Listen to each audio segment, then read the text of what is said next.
Hello chess lovers and welcome to the third round of the Fide Candidates 2020.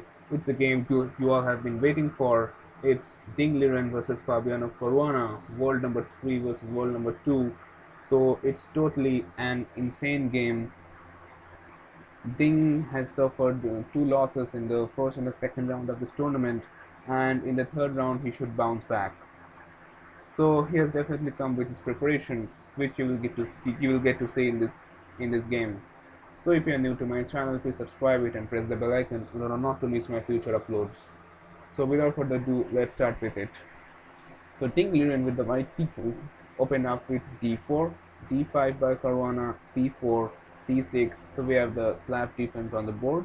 We have knight to f3, knight to f6, the modern variation of the slab defense. We have knight to c3, d captures on c4, and a4 in order to prevent b5. So we have bishop to f4. Sorry, that's not f4. We have bishop to f5, knight to e5, e6. So all these are standard stuffs in slab defense, and these moves have been played many times.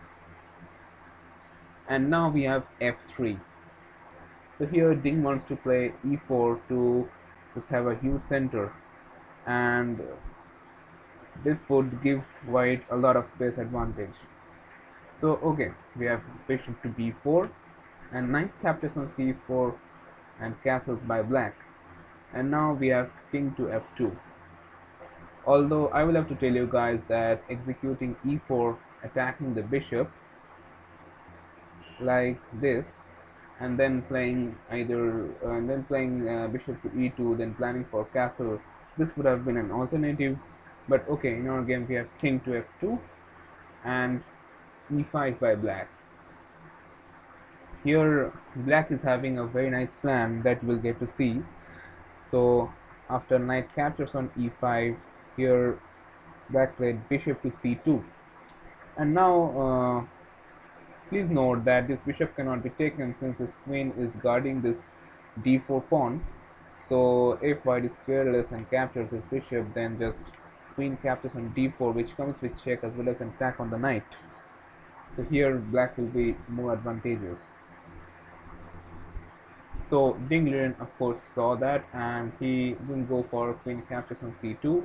Instead he went for queen to d2. Now we have c5. So basically the same idea, this bishop cannot be taken. And now here white played d5. So, and now there is a real threat to capture this bishop since this pawn is guarded by this knight. So here Caruana played bishop to b3, and now Ding played e4. So now white is having a very nice pawn chain, and white is enjoying so much of the space advantage. So here black played rook to e8, just attacking this knight, and queen to f4, defending the knight. Although another alternative would have been knight to d3, but this looks passive. Here queen to f4 is more appropriate. And now black played c4. So after knight captures on c4, black just developed this second knight, knight b to d7, and bishop to e3 by white, knight to f8 by black. And so the plan is to play knight to g6, attacking the queen. And here we have bishop to d4, knight to g6 as planned, queen to f5, and bishop captures on c4, bishop captures on c4. So and queen to c7, just attacking the bishop, bishop to e2, and here we have bishop to c5. So bishop captures on c5, queen captures on c5 with check, king to f1, h6 by black, and here we have rook to d1. So here both the players are just maneuvering their pieces, but here white's position is more active since here white is having a rook behind the pass pawn, while black may face difficulties in near future. Here we have queen to b6 by black, attacking this pawn, rook to d2, defending queen to e3 by black, attacking the rook.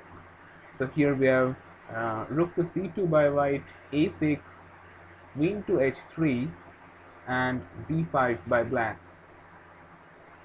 And now it seems like that white is gaining a pawn, but here after a captures on b5, a captures on b5, this black rook is just a monster, since there is a real threat of rook to a1 check, knight to d1 blocking, and rook e to a8.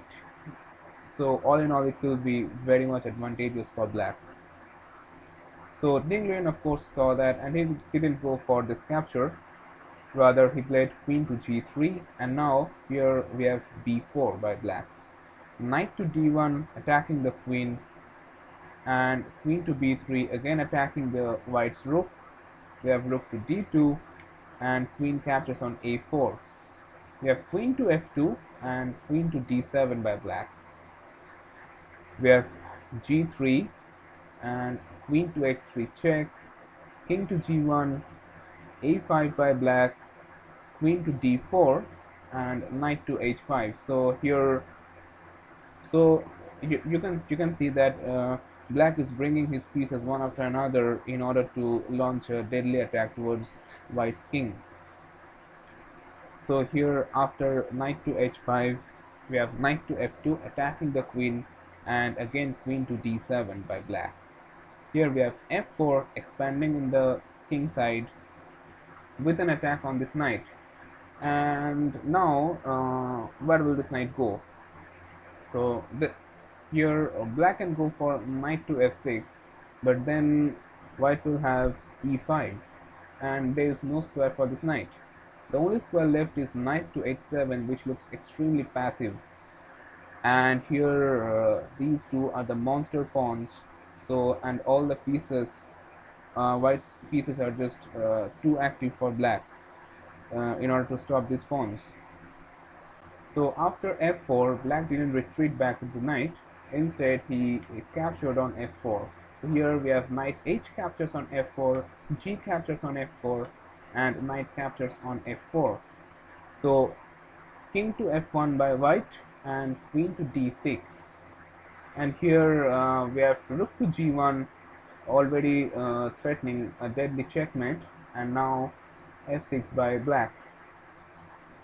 Although I would have to tell you guys that instead of playing f6, knight to g6 would have been more concrete. But okay, in our game we have f6, just stopping the checkmate. We have bishop to b5 attacking the rook, rook to e7, b3, just stopping this a pawn, and we have rook to f8. We have rook to c2, and now here white is enjoying the completely open c file and the semi-open g file, although you can see that the c6 square is too juicy for the rook. And now black played knight to e6, just taking the advantage of the fact that this pawn is pinned. So rook to queen to e3, that's not the rook, sorry. We have queen to e3 and knight to g5. We have h4 by white attacking the knight, knight to f7, and now here we have rook to c6. We have queen to b8 attacking the bishop, and now queen to c5. So look at this, guys. White's pieces are just flying over the board. We have queen to d8, and rook captures on f6, taking the advantage of the fact that this pawn is pinned. So king to h8, and now the threat is g captures on f6. So rook to f5 and rook to c7 with an attack on the queen. So bishop to c6 guarding the attack, and now a4.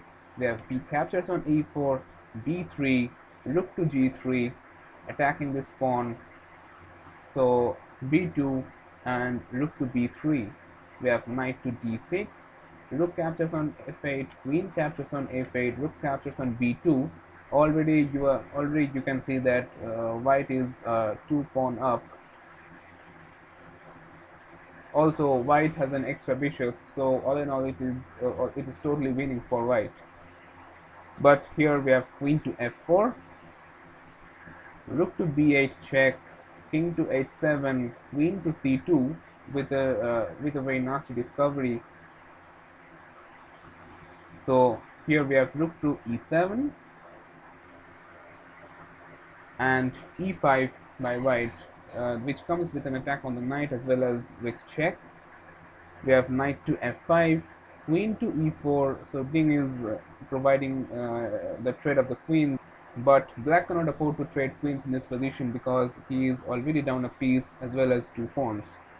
So Fabi tried his luck by playing queen to c1 check and king to g2, g6 and rook to b3. So believe it or not, it was in this position that Fabiano Caruana resigned the game, and a crushing victory for LIREN. So LIREN really bounced back after the 2 losses in the first and the second round. So if you like this video, I hope you have enjoyed this video. So if you like this video, please share this video with your friends and relatives, and please subscribe to my channel in order to enjoy more such videos. So thank you for watching. Here Fabiano Caruana resigned because here there is nothing to do. There is no way Fabi can stop these 2 pass pawns.